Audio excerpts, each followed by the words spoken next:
Hello. I think it's 6 p.m. my time, so I will begin talking.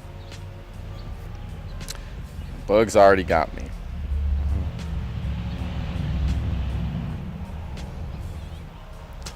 Insect repellent.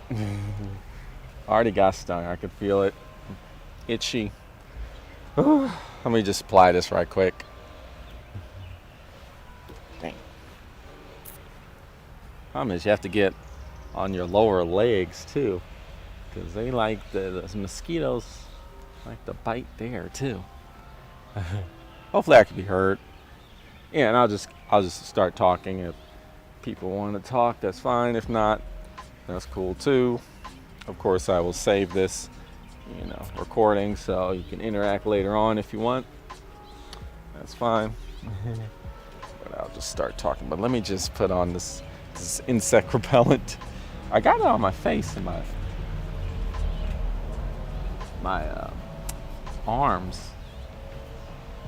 You just gotta put it on your lower legs and your ankles and stuff, because they'll bite you there. I hope my sound is good. Oh well, if not. Okay, yeah, I'm a little peaking. Let me see. Do one thing at a time. We outside. We're back in the backyard. Okay. We're gonna go this way. Okay. Nope. Still peaking. Okay. Nope. Still too. Testing. Sorry. Okay. Let me unpin this. Unpin. Okay, so welcome to the Black Ponder. This is the Black Ponder doing one of our live sessions. And I know this is this isn't like a casual topic, so I don't will people want to talk about this kind of thing? I don't know, but I think it's part of my whole spiel with philosophy. So yeah, welcome to the Black Ponder. This is a philosophy channel, and one of the things that is a running theme in this channel is that it's very important to apply philosophy to the real world, to the practical world, to like things that are actually happening in like real life, and not just stay in the theoretical and the abstract. This is not just mental gymnastics. No, philosophy can be used as a practical tool, to help make the world a better place. And when we look at the biggest problems of the society today, I would argue that ultimately they're philosophical problems. Now, not to say that they don't have other dimensions to them, like societal, economic, some people bring religious, all types of different dimensions of a problem. Can have, but I think we often neglect the philosophical, and therefore we run into a lot of not being able to solve the problem. And I think the abortion question, or the abortion debate, is there really is not. It's very unphilosophical. So I think if you really think about it in a philosophical way, you can begin to frame a solution, a more practical solution. That's what I'm saying. So that's the preface, and for or maybe that's more the intro, and then the preface is So we do these live streams here on the Black Ponder because I'm trying to level up my philosophy game. Been on the philosophy YouTube for several years now, but I'm trying to level up from philosophy enthusiast, philosophy hobbyist to maybe amateur philosopher, not professional philosopher, but amateur. I actually call myself, I'm actually a philosopher. So, but for that to happen, I need to, philosophy is about having discussions, dialogues, and, conversations, even, online and on the street, so I've been going on the street, doing not. I'm not like being like Socrates, where I'm just like, you know, forcing questions onto people. No, but I like to kind of delve deeper and talk to people who would disagree with me, and have those kinds of discussions in a philosophical way. So this is a way to do it. The live streams are a way to do that. So whether you're watching now, I don't know how to use this OBS. I really don't, unfortunately, because I don't even know how many people are watching, or if people. Maybe that's a good thing, but it doesn't matter. Like you can always watch it later, and I'm gonna talk. I have something in my mind, an outline in my mind, and so I know this is not the casual kind of discussion. So people taboo, and that's too bad. That's too bad, because I think more topics on this level are need to be discussed, and because a lot of people are suffering and having hardship because we're not talking about these issues, and it's important to talk about. And you're not powerless. Anybody can do something about these issues. Sometimes we look at these issues and we're like, man, there's nothing I can do. No, there actually is, a lot you can do. You can spread your ideas, right? Okay. So where do I begin? I guess I begin with,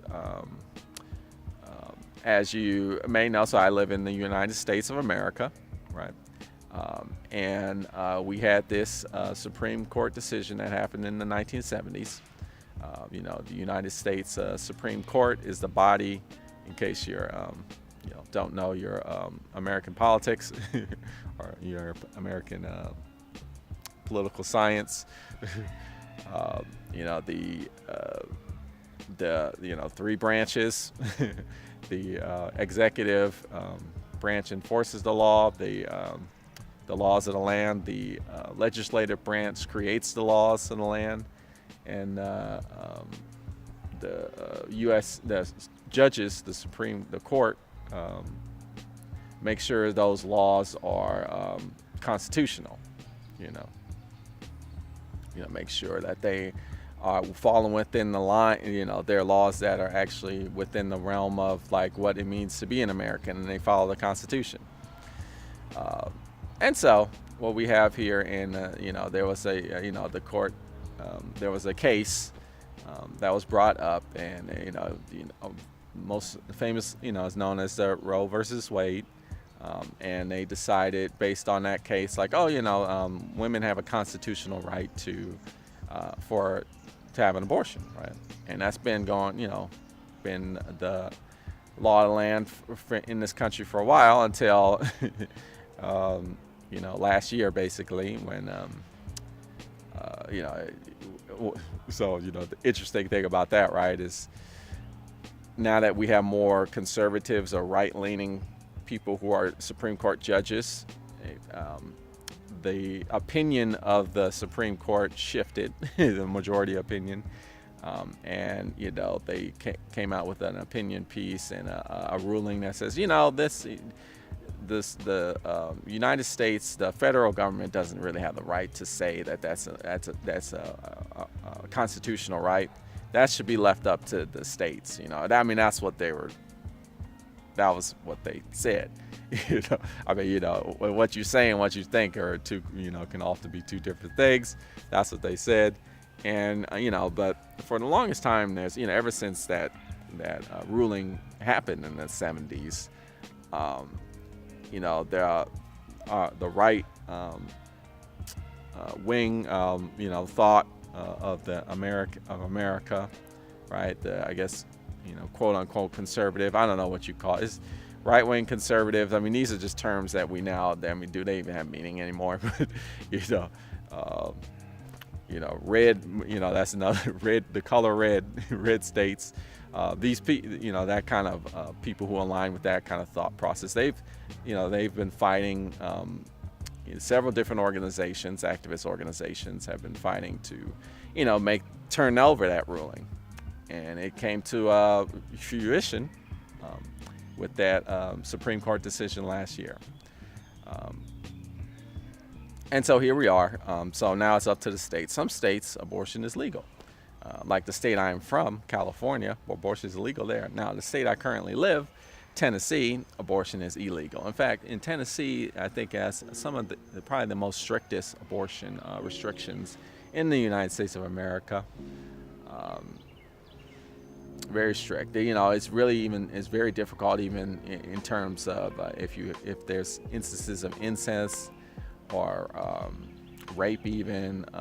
Though it's even like you might not be able to even get abortion legally there, right? In those instances, I mean, it's very strict here.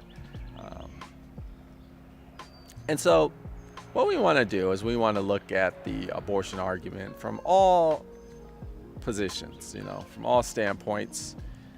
I really want to like analyze, each dimension of the argument, and kind of look at it, do a deep dive, and I mean, full disclaimer, like I am, what I guess you call it, pro-choice or whatever. I am for access and availability, safe, access to abortion. I'm very much for that. I think abortion is healthcare. I'm one of those people who believes that. So that's my position. But I don't really, rather than come like, versus, I just want to like examine the argument, because there's many dimensions to the argument, and oftentimes people don't want to. They're like, it doesn't matter what you think. It doesn't matter how you feel. This is the position, and this is what's going on. But I don't know. I think that's some very weak foundation to go over. Another thing I want to say is, I remember I did a video on this book a long time ago. It's called Life's Work. I have a video about this, and it's a moral argument for choice. I have no idea. So this was by this person, Dr. Willie Parker, who was during this time of this writing, which was what, 2009? No, it's probably like very old. 2017. There was only one clinic in Mississippi that provided abortions. The whole state of Mississippi. I'm pretty sure like abortion is illegal in Mississippi now. So that clinic, if it even exists still, I don't know, does not do abortions. But the Dr. Willie Parker was a doctor who performed abortions in Mississippi, and he was a Christian. He is a Christian, and he was saying how the Christian argument against abortion is very weak. It's actually very weak. So I want to talk about that too. And it doesn't really legitimize this like evangelical fundamentalist point of view that abortion is murder. If you really think about like it theologically, it's very weak foundation. So we'll talk about that too. And I see that we have one person at least. Hello, HS. Glad to. Okay, there's something blocked. Can I close this? Or probably not. Oh well. I have a lot of windows open. Glad to have caught the live. It's astounding to me that people even feel the need to impose their personal beliefs on others. Yeah, that's another thing to discuss. Yeah, so we'll talk about that too. If you don't support abortion, don't have one ever. I too am pro-choice. Well, I mean, yeah, no, I agree with that. Now, I mean, so the thing to respond. So the argument of the pro-life, the pro-life, and it's just funny how that you got these terms, pro-life. Is it really pro-life? Conservative. Are they really conservatives? Right-wing. I mean, these are just labels now that just mean positions. So the argument that they would say is, which I've been told by them, by several people who are the pro-lifers, is that, well, this is not just an issue of personal belief. This is an issue of like ethics and morality. They think like when you have an abortion, you're killing somebody, right? So it's like, I'm not enforcing my opinion. I'm preventing you from murdering somebody, right?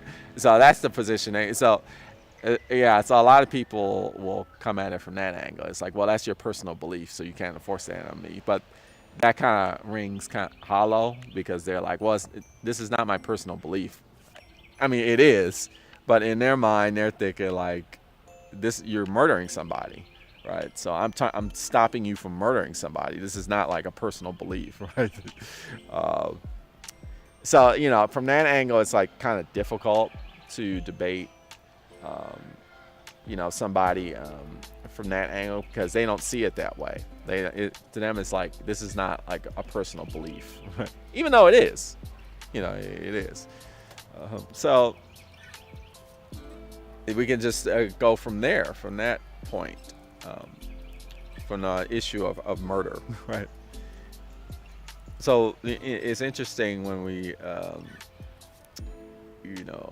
and yeah, maybe I'm preaching to the choir, and maybe some people will, people watching will be like, well, like that you're saying things that I already know. But I don't know. I think a lot of people don't really think about this because they kind of like are really in their position, and they don't really want to expand upon it. But you got to think about like life and like what is life, and where does it begin, right? And where does it end, kind of like. So and I guess I should do more research. I used to know these facts like really down cold, but I don't I don't know them as good as I used to. But I know like we have there's in the United States of America, a lot of these states are like, oh, there's this the 8-week heart beat bill, or a 6-week heartbeat bill. Like if you can see the heart bump, the pulse in the fetus, then it's alive at that point, right? But the thing is, like, at that point, and this is important, I think this is important because it kind of we're talking about like murder, right? At that point, the heartbeat, right? The fetus has no consciousness, right? And we have a lot of scientific research to back up this because the brain hasn't developed enough to form like consciousness, right? It has no self-awareness, and I'm using the pronoun it because it really, I mean, it has no gender at that point either, right? Because it's still developing, right? It really is it at that point. It has no consciousness. The mind hasn't developed. It's not aware of itself. The nervous system hasn't developed to a point where there's no sensory perception, right? So there's no self-awareness, there's no consciousness, there's no ability to feel pain, right? I mean, there's a pulse. So at that point, it's like, well, it's alive, but it's as alive as like a sperm cell, right? Or like it's as alive as mitochondria, right? It's that kind of living. It's not like conscious life. So then we have to ask, like, is that murder, right? Is that murder? I mean, that's kind of the question. I actually pose that a lot to the people who are against abortion access. And really, we just what tends to happen is there's a breakdown, and then they're like, oh no, actually they are conscious. I'm like, well, but there's all the scientific research that says otherwise, and then at a certain point, they're like, well, I don't care about the scientific research. I know it's constant. Like, but you don't know that. So, I mean, so that's it from that angle. Look at it from that. So, we have here Kendra. Hello. There's no Christian argument against abortion. The Bible is clear. We are told we're going to have time on earth, but we're not told how much. We were never promised long lives anywhere in the Bible. Yeah, that's true. That's true. I mean, but, and then I would also say, like, the Bible is very specific about like sin. Like the Bible is like some sin, to an absurd level, right? And if you study the Bible, like the history of the Bible, and kind of like the way that it's curated and censored and such, and like how some books were left out and some books were put in, and all the translations that occurred. It's a quite static document. I mean, it's quite dynamic document, right? It's not like this like set in stone thing. And a lot of those laws, a lot of them in the Old Testament are more just like social economic rules. Like, the Bible talks about how it's a sin to wear wool, right? It's a sin to wear wool in the Bible, right? Some part in the Old Testament. It's because, and that has to do with, sheep. The wool of sheep were a commodity, and all types. Like, it's a sin that get a tattoo, for instance. Very specific kinds of, all types of things, right? Are sin. But however, like, in the Bible, like there's no mention of abortion. Like abortion is not mentioned in the Bible at all, which is interesting, because there's a lot of other things that are very specific. It's not like in terms of sin, like the Bible is not very vague. Like the Bible is very vague on many things, but sin is something the Bible is very specific. Like, for example, there's specific verses in the Bible that say homosexuality is a sin, which I don't jive with that. Right? I'm a Christian too, but I don't. I think like we need to interpret the Bible as a historical document, like rather as a sacred text, right? And we gotta understand that social economics come into play, right? But yeah, it's very specific. Like, if somebody was arguing, well, I don't think homosexuality is right. It's because it explicitly says so in the Bible that it's a sin. It does, and that's something we would examine, right? Like where does that come from? But the Bible is not specific about abortion, right? Which is, kind of like a sus. The Gen Zs, they don't say suspect. They say, oh, that's very sus, right? So, and then I ask a lot of, people who are very much for pro, as restricting abortions, like where specifically in the Bible does it say abortion is a sin? And they give me all these very like loosely interpreted verses. Like one is, I think, a psalm that talks about, in the womb I knew you. God's saying, like, I knew you in the womb. And it's like, well, I mean, that doesn't necessarily say that abortion, that's just saying God knows you in the womb, right? Or it's more of a commentary, or like a showcase of like the omnipotence of God. Like, God knows all, but it's not really a commentary. I mean, it can be a commentary. It's like, it's loose. Like, one could say like that's a commentary of abortion, but somebody else could say, easily come at it from another angle and be like, no, that's not a commentary about abortion at all. That's just saying that God is like all knowing, and like God knows you in to such an extreme level that God knew you in the Bible. I mean, in the womb, and that has nothing to do with abortion. I say so.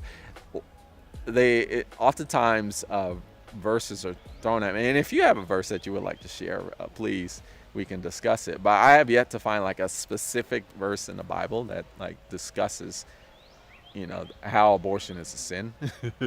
So that's another thing, to consider. And then HS asks, are they truly pro-life? No, they're not. Right? That's another thing we'll talk about, right? Once the baby is born, their Christian values are nowhere to be seen. Yeah, exactly. No charity from others. If they channeled this energy into providing support, I believe it'd be genuine. And that's like a common critique, and it's very true. I mean, that's pushed all the time, right? And they don't really have much of a response to that, because and it's true. Like, first of all, like you're saying, a lot of pro-life people are also people who are against like social welfare programs, right? And they're against like government assistance, right? And I'm not like making this up. Like I'm in Tennessee, the deep South, so I'm talking to people that on the regular, and like these people, people who are for restricting abortion, like, yeah, I don't think we should we should have like social welfare should be very limited, and I'm done with this government hand-me-down stuff. And welfare, mamas, yeah, they throw that around a lot, and it's like, so and so often the case is the critique is like, you're not pro-life, you're pro-birth. Right? You just want people to be born, but once they're born, is like the hell with them, right? At that point, right? Um, yeah, it's even interesting. I remember there was this meme that was going around about a couple who was against abortion access. They're like, send your if you want to if you're thinking about getting an abortion, send your child to us, we'll adopt. And and it's like, what are you talking about? Like, you can adopt now, right? Right? The foster care system is horrible. I know personally people who are in the foster care system who've been through it, and they tell me how bad it is. And the adoption, how the state deals with adoption is bad. Like, people go through that, and they deal with all types of trauma. I adopted a child, actually, my daughter, and she had a horrible time with the adoption system, right? And I mean, it's horrible. So that it's just how people are like, well, we'll adopt. It's like, what are you talking about? Like, you don't need to wait. You can adopt now. But of course, you're like not about like making people's lives better. You just want people to give birth, right? So it's a contradiction there. So that's another angle that you can go to. And then hello, Jeremy Borno. That's another thing. The gag is that abortion is an ancient practice, been around throughout human history.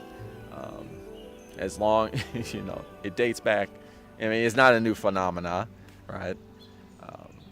I think some people who are against abortion access do bring that up. They do talk about how it's we got to stop this thing that's happening that's recently occurring, but it's not recently occurring. I think though most the ones that I talk to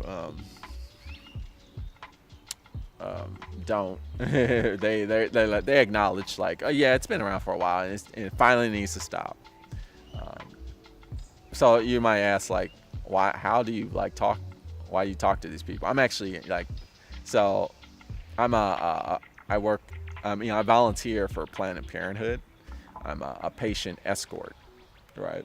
Which is like somebody who like, when a person, so Planned Parenthood is like a healthcare clinic in America.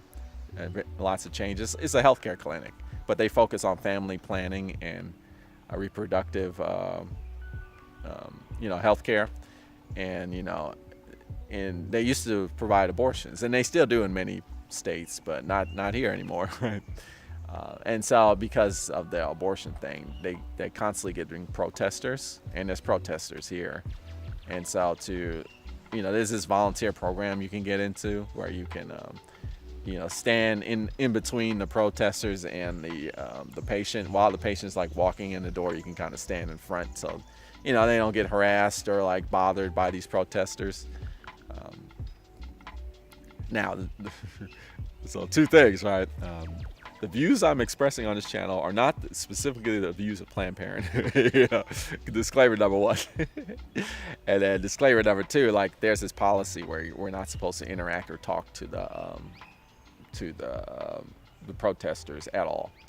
That's like kind of the agreement that Planned Parenthood here in Tennessee. Not all Planned Parenthoods have that policy, right?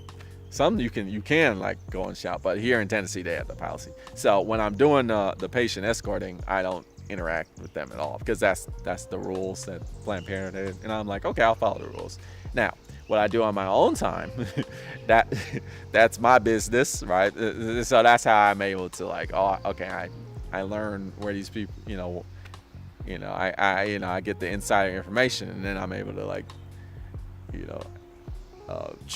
converse with these people within other realms that are not the patient escort program. So that's how I'm able to, I talk to a lot of these people. Um, then that, you know, based on my experience with that. Okay. So yeah,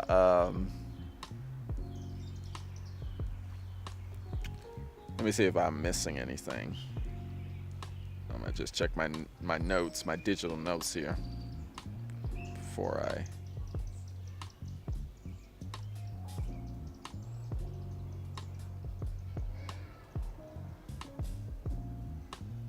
Okay. So yeah, so this is another thing that I want to talk about. This is kind of like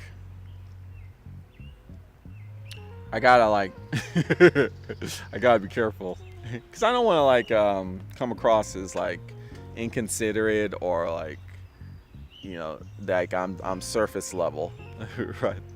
Um, let's see how I say this. Yeah, so it was brought like um, yeah. So let's see. There's an some people will say you know, get your religion out of my uterus, right? No uterus, no opinion, right? Even though there's lots of women or and other people with uteruses who who support restriction to abortion. A lot of those protesters are women and people with with uteruses. So that, I mean, that's not necessarily a thing. But I guess what I want to say is there's this idea that well, if you are not carrying the child, then you don't have no right to say anything about like abortion because ultimately the child's being carried by me, right? And you know.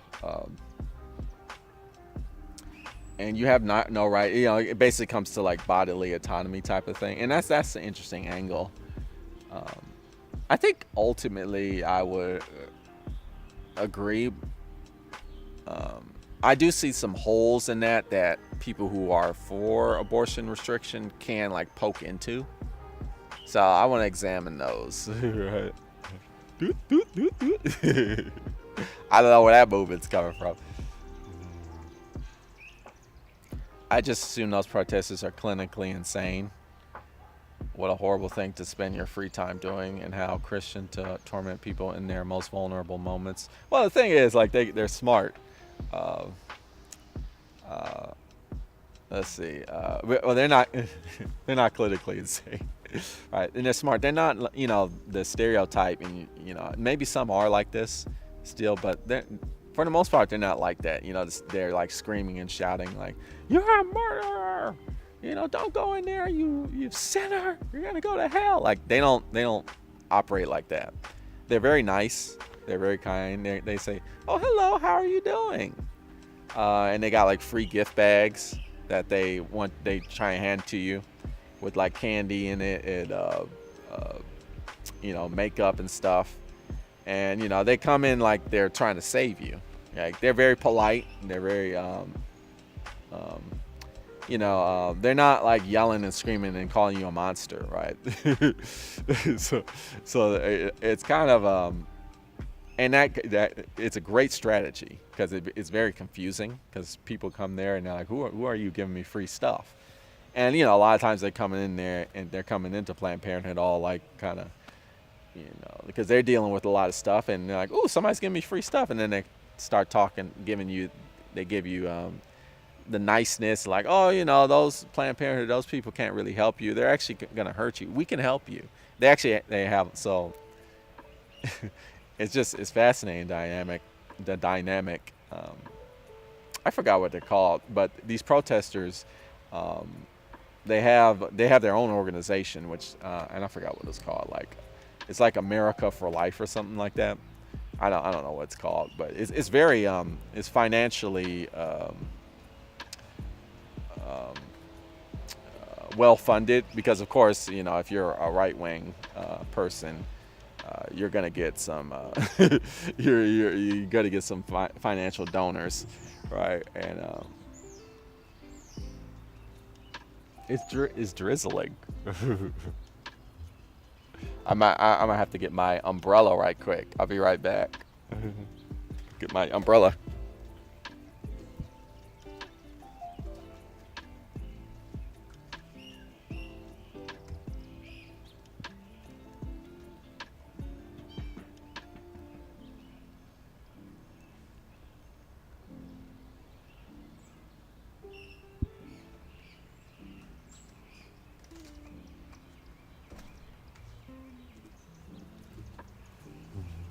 It's like that swamp weather. I have a patio umbrella. Because I got these electronics out here. Can't get them wet. Just bust out with this. It's actually not that bad in terms of. It's probably like gonna stop soon.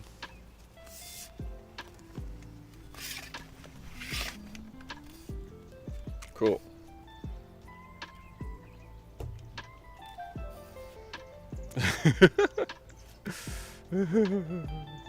We'll just keep it like that. It has a post, but I can't.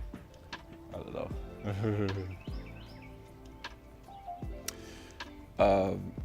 So yeah, what was I saying about so they're very nice and kind. And they also have like an office next to Planned Parenthood that they bring people to. It's like a false clinic.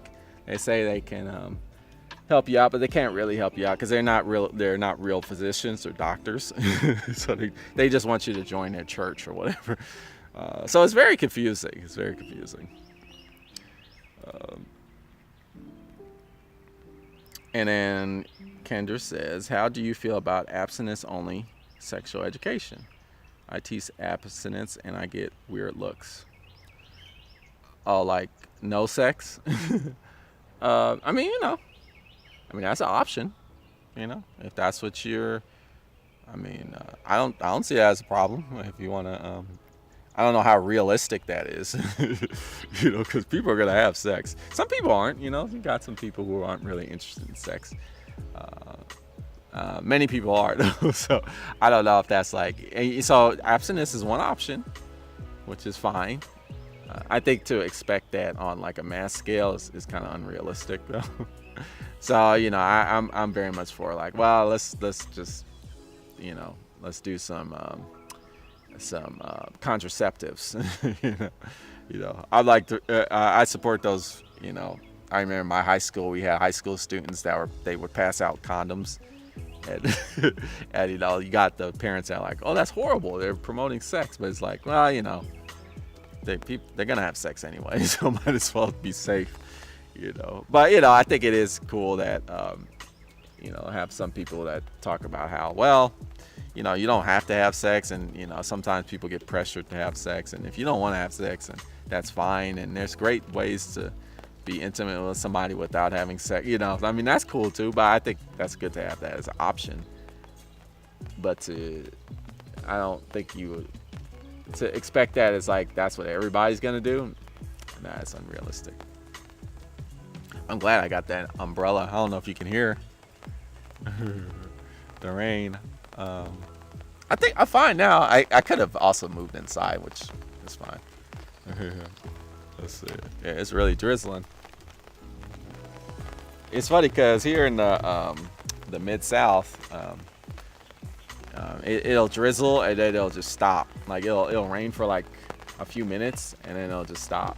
I'm not used to that in California where it never rains.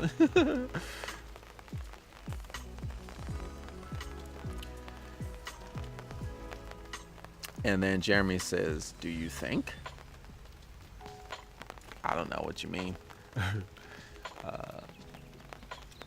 But what I was oh yeah, so what I was saying is the whole argument about if you don't have a uterus, you don't have an opinion. You shouldn't have an opinion. I don't know about that. See, the thing is, restricting abortion affects everybody.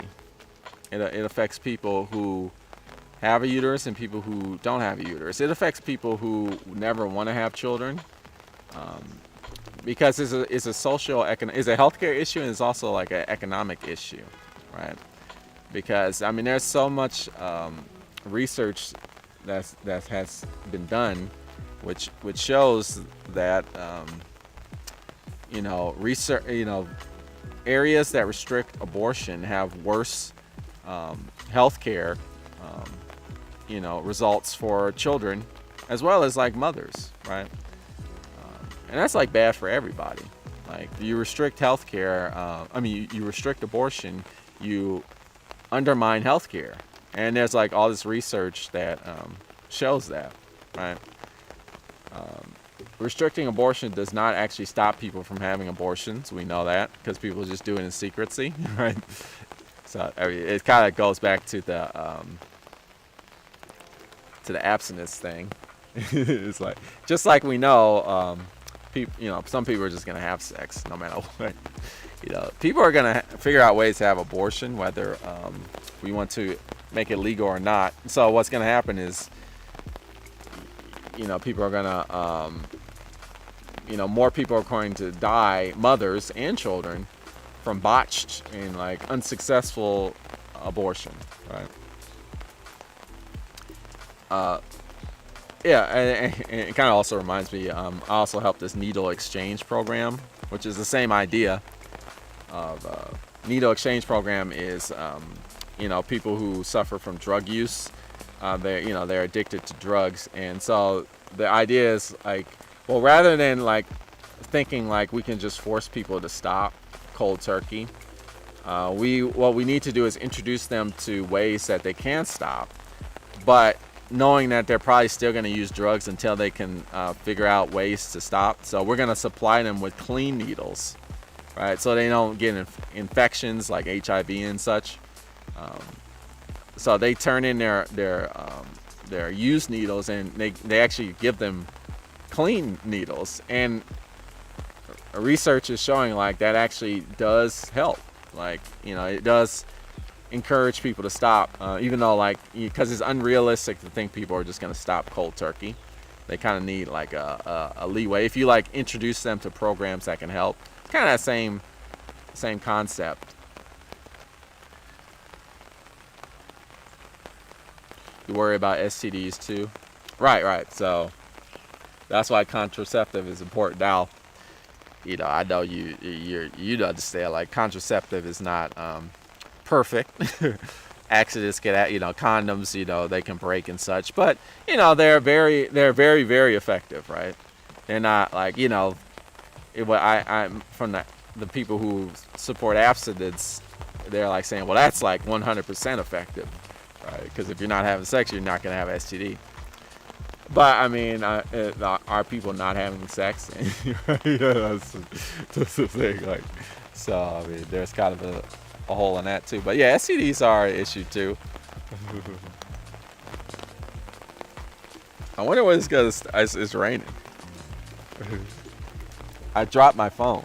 I can pick it up. Oops, sorry. Sorry about that. Okay, I'm just gonna see the weather forecast. It's gonna stop raining in about 15 minutes. I wonder if maybe you can hear it with my phone. Probably not.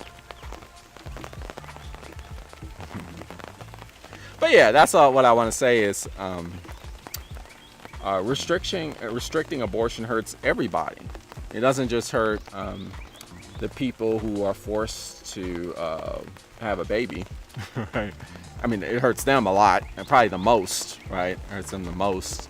But it's also going to hurt the child, right? Of course, because now they're forced to give birth to this child, and they don't have the resources. And, in the United States of America, right, our welfare programs are like horrid, right? And it's because you got people who have all the power who are creating the laws, and the legislator, they're not supporting those programs. I mean, they're trying to restrict abortion, but they're not funding programs that can help, kids that are, that are under resourced.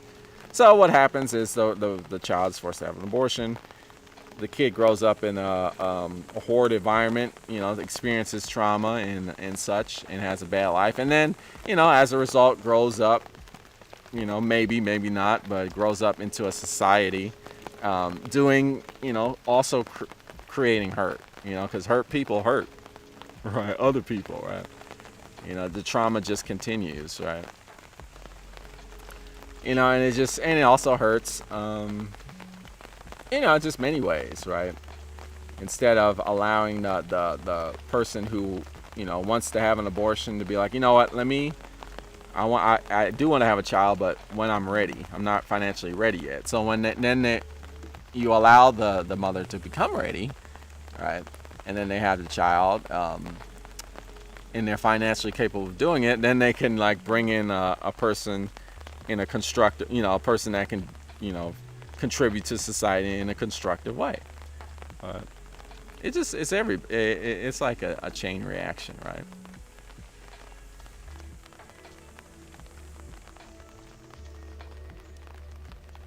Mm-hmm.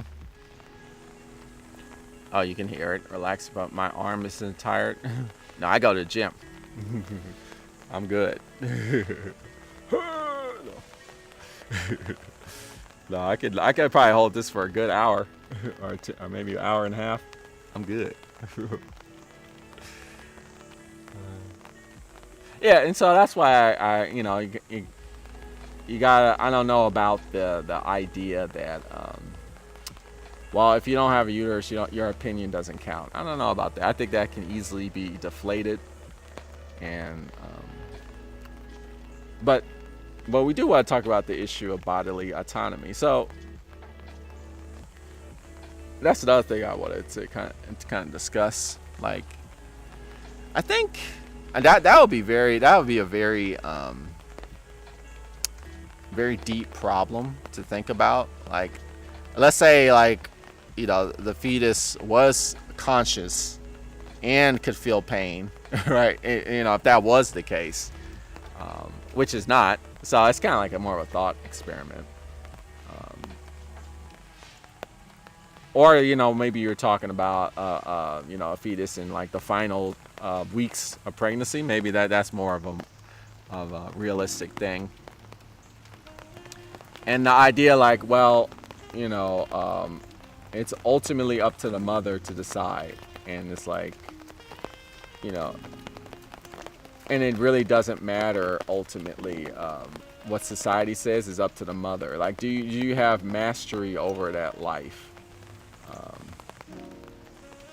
And that's like, yeah, I mean, that is quite interesting. That human life. I think ultimately I probably would say yes, if that was the case. Like, well, some people would say like, well, no, because the life has to,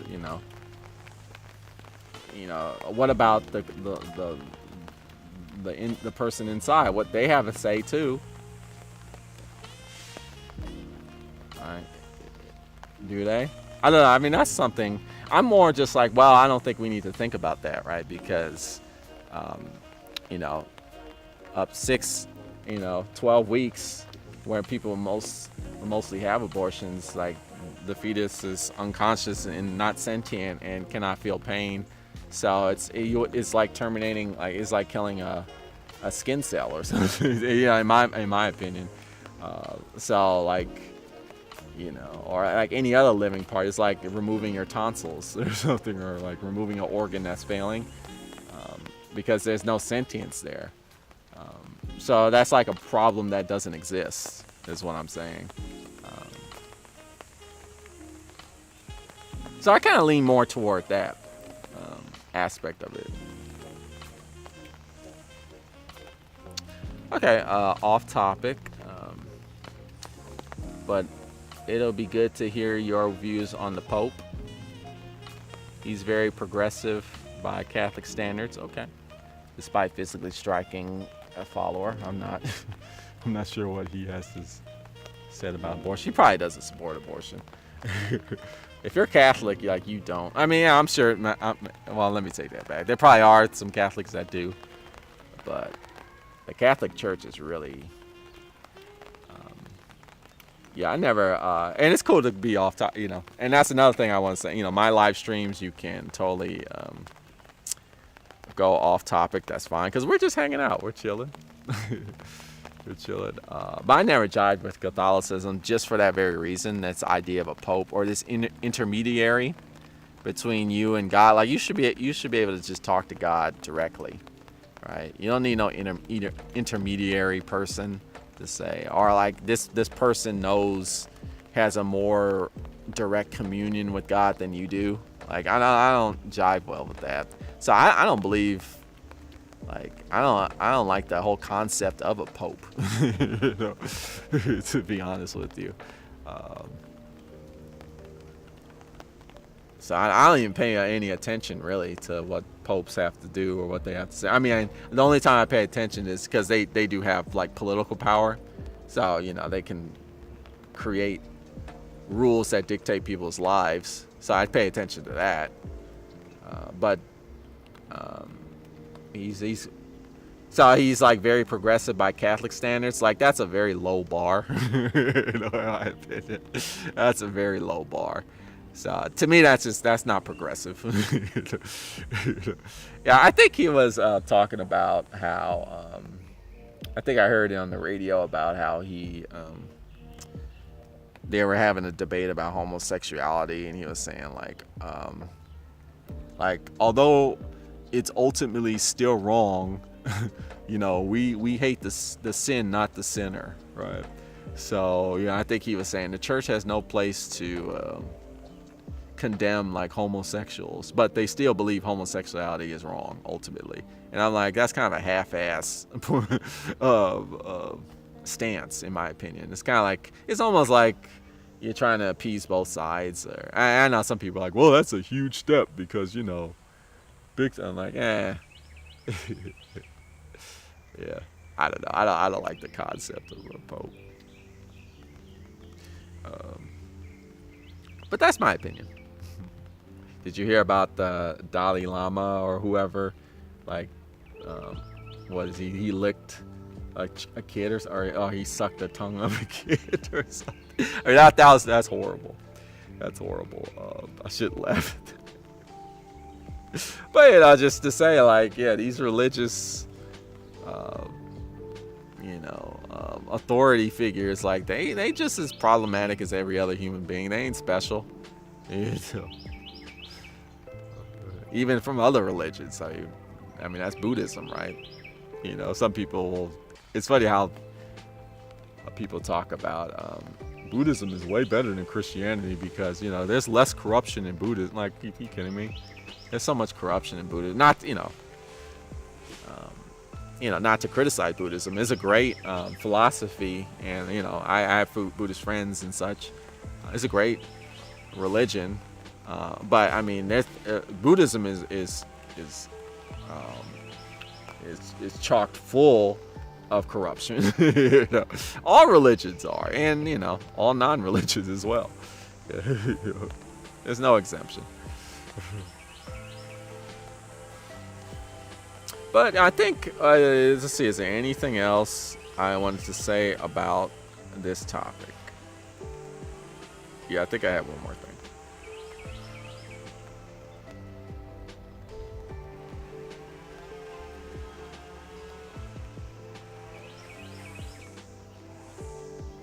Yeah, so, I'll just reiterate what I was saying in the video about that book I showed. But I'll talk about this comment right quick. Agreed the papacy, the additional 20. I mean, that's like everything. That religion is not a special case in that regard. That's like this weird, the whole weird obsession with monarchy from the Britain. And Prince Charles is now King Charles. It's like, who cares about that shit? These are just people. I don't even understand why monarchy is a thing. I mean, that's problematic too. Like, we associate this social power to these these monarchs. It's like, huh? Why is that still a thing? I was talking to I have a buddy who lives in Britain, and he was like, well, I got you, but he was like, I find it weird that you Americans are really so into like football to the point where it's like you worship people like Tom Brady, the quarterback for, I don't know where he's at now. But New England Patriots was like, his team for several years. And I'm like, yeah, that's true, man. Football to us is like a religion, especially here in the South. It's like, and then we have these like athletes who are like stars. They're like gods and shit. It's like Greek mythology or something. It's kind of like, it's very weird. But I guess that's human nature. We do that. So I don't know, to me, it's kind of a similar thing with the Pope and the Dalai Lama. It's kind of like how we deify, like, what's that guy, Aaron? I forgot that, the Green Bay Packers.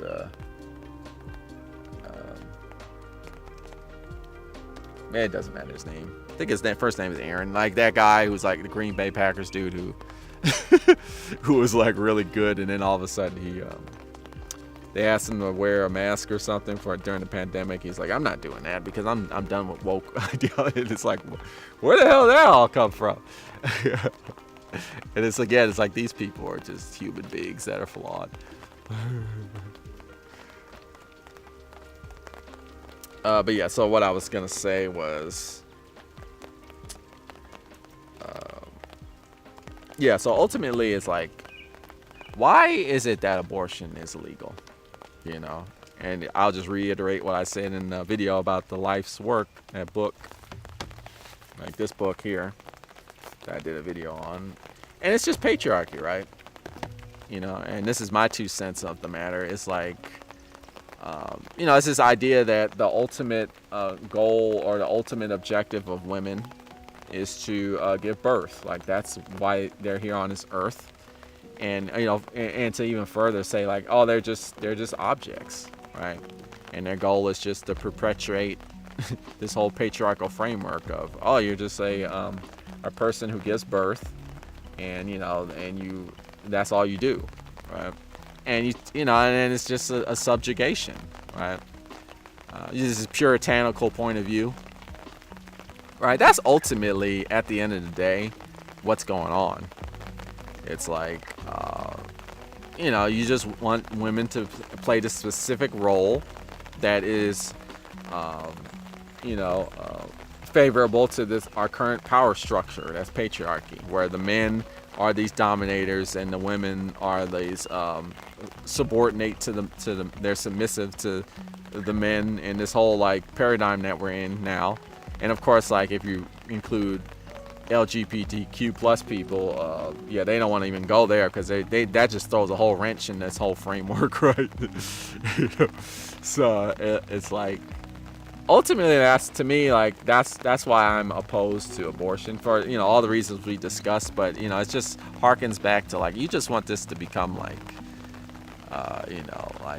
an episode of Leave It to Beaver or something, where it's like, the housewife does all the housework, and the man just works for a corporation to like generate capital for the company, and people just want to live like that.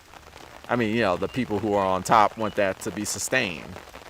And as we allow women to like not have that as the focus, right? When women are like, well, no, maybe I don't want to have kids. Maybe I want to just do something else with my life. That just throws a whole wrench in that whole paradigm, right? And then they start getting powerful, or maybe they have kids at later lives, or they're like, I have a kid, but I'm doing all this other stuff. I'm not just going to be like a homemaker, right? Because there is this push to go backwards to that like 1950s like Mad Men era. Mad Men, that like old school, that show that harkened back to like that baby boomer generation with the wife, the kid, the husband, wife, 2.5 kids, the picket fence, the dog, the cat, that whole bullshit. Where like there's no room for humanity to grow and develop and like evolve to like higher states of being. You just want to be this nuclear unit that just generates capital for corporations. You know, that's to me ultimately, and I understand like a lot of people who fight for abortion rights. That's not what they're fighting for. They have this warped idea that God told them to do this, or they got this calling, or abortion is murder. But they're being manipulated by the people at the top who are really calling the shots, and who like just want this patriarchal, puritanical like framework to keep the money rolling in their pockets, right? That's how I feel about it. That's ultimately why I oppose abortion. I mean, all those other reasons too, but yeah. And hello, C. I love your stuff, man. Are you doing your PhD? No, I'm done with school. Yeah, I'm done with school. The only I would do a PhD if I didn't have any financial worries. I'd do it then. But I got a master's degree, and that's it. Like I owed so much money, like most people when they finish college. Oh, I can't put it right here because that'll block my face.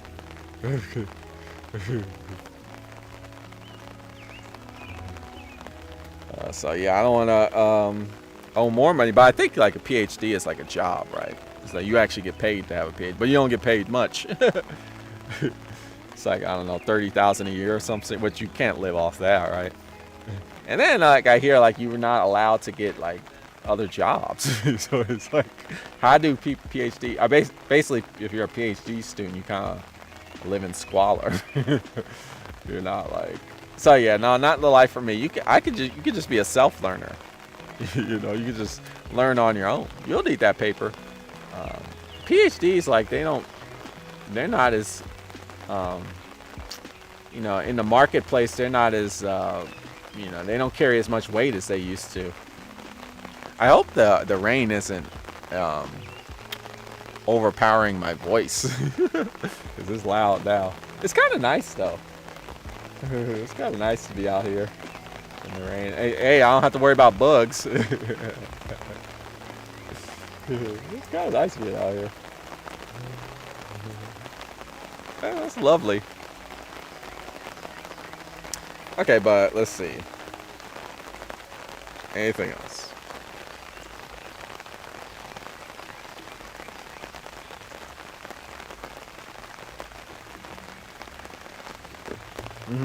So yeah, I guess I want to, like, the last thing I like to talk about is where does life actually begin?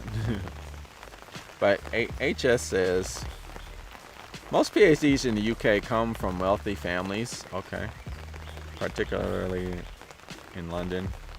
I would, but I just can't do it in this economy. You have a master's and work instead. Yeah, like. Unless you are like, I know a few people who have PhDs. I have some friends who got PhDs, and financially they're not looking too hot, but they're like, they don't regret it, because if you want a PhD, like you really want it. Like you're like, I don't care if I live in I'm not making bank. I'm doing what I love. Like somebody who gets a PhD, they're doing it because they love the wisdom and the knowledge that they're getting. So I know a few people who have PhDs. They're my buddies, and they're not like high rolling. That's for damn sure. They're struggling financially, but they still love what they do. They're like starving artists, and that's sad. That's really kind of sad, but. So it's either those kinds of people. But what I was gonna say is like, yeah, you gotta have a financial hand-me-down to get a PhD. But that's not true. Some people I know that they never got a financial hand-me-down. They're just constantly working all this damn time. But yeah, I feel like, I would get it. Yeah, if I if I knew I had no financial problems. But you can like obtain a lot of knowledge now with books And now the internet is so populated with knowledge. They even have like, free online education courses that are actually very good. You gotta watch out for the bad ones because there's a lot of those. But if you can navigate, there's a lot of free education, especially philosophy. If you want to like get a philosophy equivalent to a PhD, shit, you can do that without going to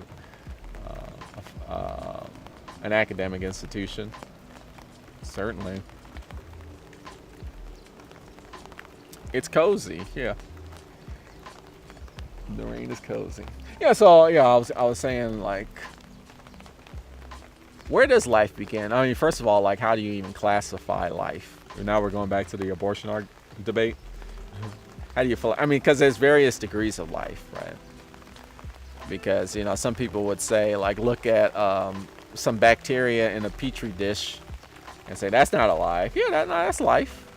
That's life. Viruses are alive. Oh, and there's actually some debate in that. Like, are they really alive, or are they just like, well, they're organic. Some people, I've heard from some scientists that say, oh, viruses are actually not alive. They're just like,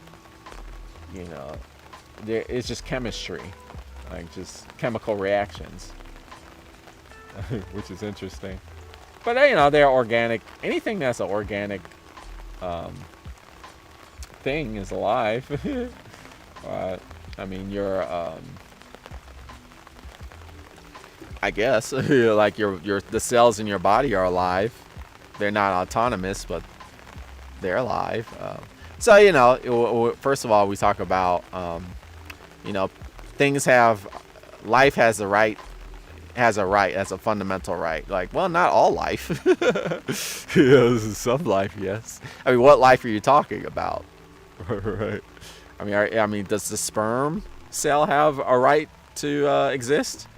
Does the ova cell, the reproductive cell that gets produced in the ovaries, that's alive? That's a living organism.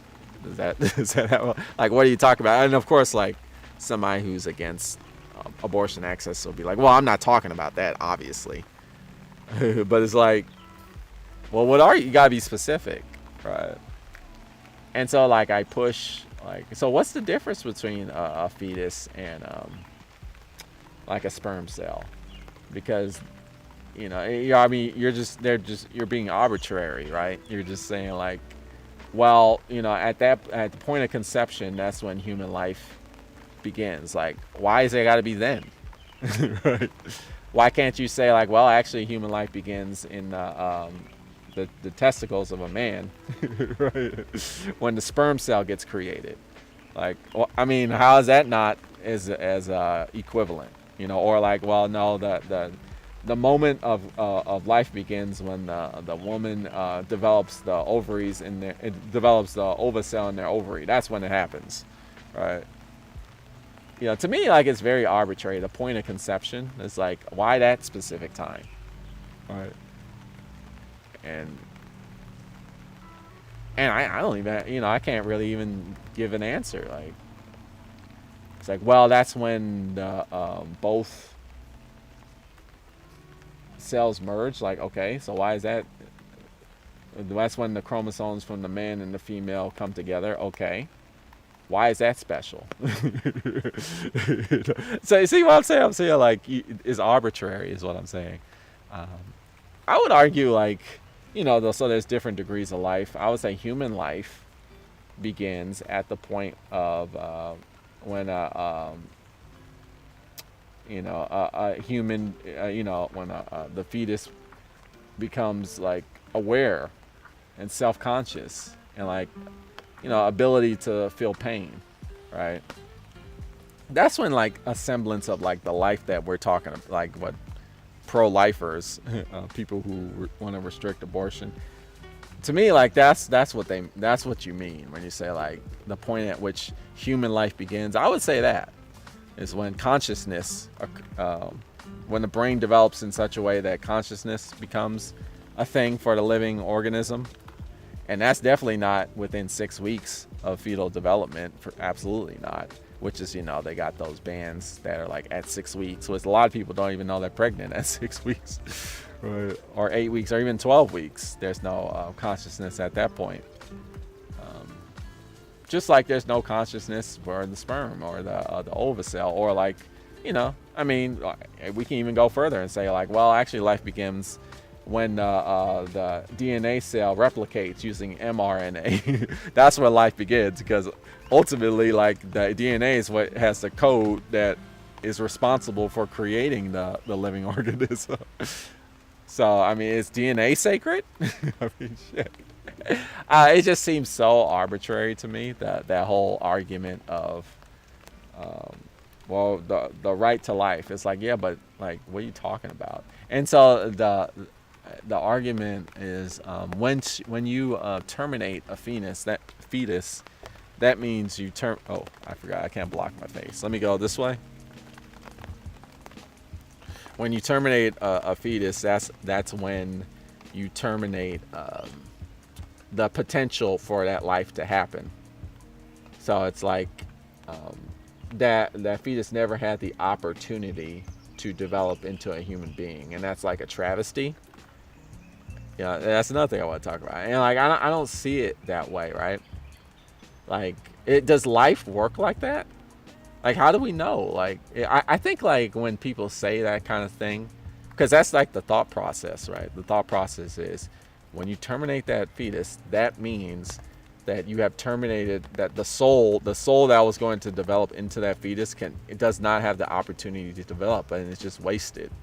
It doesn't. And that's not fair to that soul or whatever. It's like, but how do you know that's how life even works? Like, you don't know that. Even if you were to look at it from a Christian perspective, you don't know, like, how does God allocate life, right? Maybe God doesn't allocate life like that, right? Maybe it's like, life is, the soul isn't like, so the argument is, well, the soul happens at conception. How do we know that? Right? You have no idea. I would even say, like, that's kind of, in a way, that's kind of a sin to, because the Bible talks about how it's a sin to try and like understand how the God works, and how God works is not in the realm of human beings, right? And isn't that what's happening when we talk about at conception, that's when life begins? It's like, you don't know that. You don't even know how God operates. There's nothing in the Bible or no saying that says that that's when a soul is created or destroyed, or I mean, do we even have the power to destroy a soul? And then some people will say like, well, that's the horror of free will, and God gave us free will, so as a result we have the ability to destroy souls in that way. I'm like, I don't know, man. I don't think like that's a thing that we have power over. Now I'm like, because I'm a Christian, so now I'm starting to think about it like theologically, right? I'm starting to because I feel like it's such a weak Christian argument as a Christian, right? I feel like that's such a weak Christian argument to say like, well, abortion is murder, right? But we don't know how God allocates life, right? Souls could just be existing, or it could be like a collect. I mean, we have no idea. It could be like, if we're, I'm speaking like religious, spiritually, because I'm sure like secular people or atheists will probably just check out at this point, right? Because it's like, yeah, you're just kind of talking about some wishy-washy. But I think it's important, right? Because the whole abortion, like the restriction from abortion is based off of a Christian ideas, right? So if we take away the Christian argument, then they have no foundation, right? They have no foundation for what they're saying. Like, they're saying like, well, God is, this is against God. Like, is it really? Right? I don't think it is. Maybe, when you terminate a fetus, maybe the soul gets put somewhere else in another fetus, right? Or maybe like I'm more inclined to think like the soul becomes assigned at the moment of sentience, like when the mind becomes conscious. That's when like the soul maybe develops. I'm more thinking like that, right? I just think it's it's pretty foolish actually to assume how God life functions. Because that's what's happening is when people say like, well, you're murdering the human life that could develop. It's like, you don't know that. Like, how do you know that? Like, is that even a human person, right? At that point, right? Oh, of course it is. So it has no consciousness. It has no sentience. So is it? and sometimes I get tossed this thing where it's like, well, what about people who go into a vegetative state? They get into a coma, and they become vegetables, like in the hospital, and so their consciousness is not there anymore. Yeah, so at that point, I would argue like, okay, well now it's time to consider like maybe you want to pull the plug. So because is that really life at that point? Like I wouldn't want to live as a vegetable, right? If my loved ones was there, I'd be like, yeah, fine, pull that plug. That's what I'm talking about. Like, is that life? It's like this unconscious existence, and I don't think that. We really just don't know, right? That life gets allocated like that, and I think that's very presumptuous. To think that, I know exactly how life gets assigned. It gets assigned right at the point of conception. Honestly, it probably gets, if you believe God is like an infinitely powerful, all-knowing, all-intelligent, all ever-present being, life gets assigned before any of this, any of us existed, right? The assignment as life has already occurred, right? Whatever we do is just following within what's already been decided by the all-powerful being, right? So is it murder? I don't know, These are things that I don't think people explore, and I think are important because, and I just say that they're important because, these laws that are created that are dictating people's lives, they're based off of Christian ideas, right? So, whether you're religious or not, like that's why abortion is illegal now in my state. It's because of this religious interpretation, right? That's the reason. So if we attack that, if we say like, actually, like that religious interpretation doesn't make any sense. Like religiously, it makes no sense. Right? Theologically, it doesn't make any sense. And then we have to like reconsider, like, oh, okay, maybe this law that's based off of this is not like, it just is not a thing that should happen. Like if I'm a Christian, then like I'm actually not being a Christian by supporting this law, right? That's all I'm saying. That's all I'm saying there, though. So yeah, I think there needs to be more of that. I think that more Christians need to like examine, because most Christians don't. They just assume like, oh, abortion's wrong. Why? I don't know, because God said so. Where does he say? Where does God say that? Somewhere. Let me get back to you. Oh, okay, I'll show you this verse. Yeah, but that verse is vague and it's like doesn't necessarily relate to like abortion. So where does I don't know, shut up. So what I'm saying is I think as Christians we really need to examine, like, is this actually theologically sound? Like, because the debate, like a secular person be like, well, separation of church and state, which I agree with. Like, we should matters of religion should be like not factored into like decisions, laws, and regulations. Absolutely, that's true. But if somebody's saying like, well, I have a higher calling, I'm religiously compelled to this, which is like that supersedes any law or regulation. It's like, okay, let's go there. Let's talk about that higher calling. Like, does this make sense on a Christian level? Like, if you really think about it, that's all I'm saying. Like, I don't know. So take what I say, hey, with a grain of salt. Not even a grain of salt. Like, really think about it. I'm more talking about the religious people in the audience. The secular people, they clocked out. They're like, that I have a right to my body. It doesn't matter. Like, and then you have your point. But the fact of the matter is like, although you're an atheist or agnostic, you are dictated by laws that are created by Christians. Just point blank, period. So therefore you have to care or you don't care about your bodily autonomy, right? Because they've taken that away. So that's all I'm saying. It's like you need to care at some level, right? Because they're the ones making the laws. But to my Christian peeps out there, I would say, like, seriously think about like what is it within the theology, the Christian theology that says abortion is wrong. Like, how, like, create like a theological argument that says abortion is murder. Like, really, like, focus on that. Like, really look in the Bible and really seek that out, because I guarantee you will be challenged. You'll be like, there's not really much there about that. All right. And at that point, should you feel so fervently about this issue, if there's really no backing religiously for this thing that you think is very religious? That's my 2 cents. All right.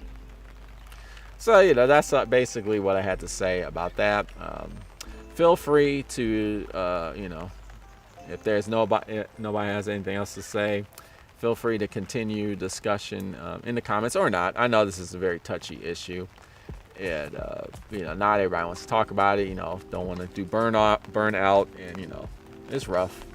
It's a tough world. But, I think we do have to talk about these things because they're pushing hard, man. Their freedoms are being taken away from us. We can't let this happen. So we got to talk about it and see what we can do about it. But thanks for tuning in. I'm going to cut out now. It said it was going to stop raining, but it's still raining. But it was very pleasant.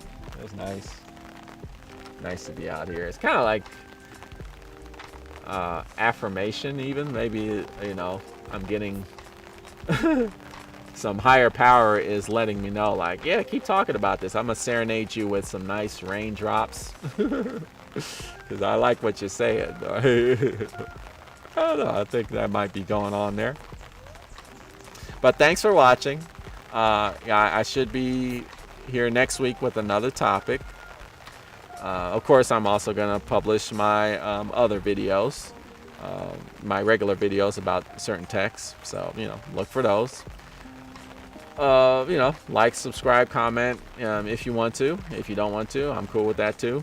But until next time, you're watching The Black Ponder. Peace out. I'll see you next time.